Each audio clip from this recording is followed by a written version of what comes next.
gotta go get more so you can put in the big top part too. Ooh, be careful. Oh, you don't touch it.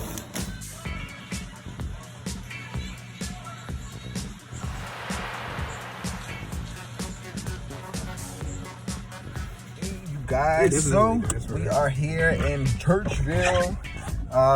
Just picked up some more quail for our home, urban homestead. It's cool. He gave us some quail eggs. And if you can see, we got regular quail eggs, which are the brown ones, and then we have the Celedon chicken. So that's why I came all the way out here. I am in Baltimore, Maryland, but I came all the way out to Churchville, almost Aberdeen, so that we can come to this guy's farm and get some Celedon chickens or quail from him. He said chickens. We had a whole conversation about chickens, that's why. But yeah, so I'm gonna show you a video once we get home of the new Celedon quail that I have adding to our quail hutch that we already have. So that makes 5 quail total. Yeah. So there you go.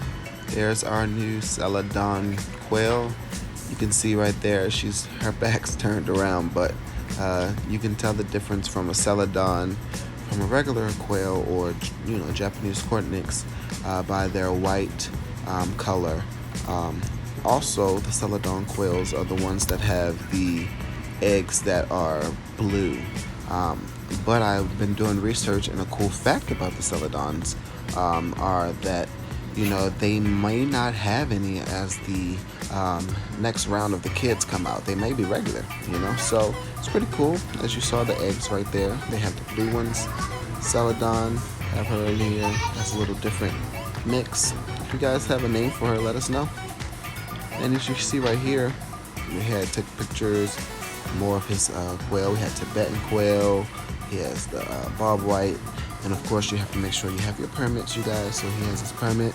It's $5 for your permit, as well as being MPIP certified. I'm definitely going to buy this setup. And yeah, Maya, let it go, let it go, let it go.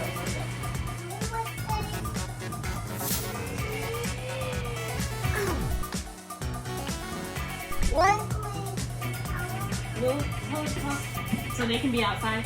Yep, inside or outside. Bird cages.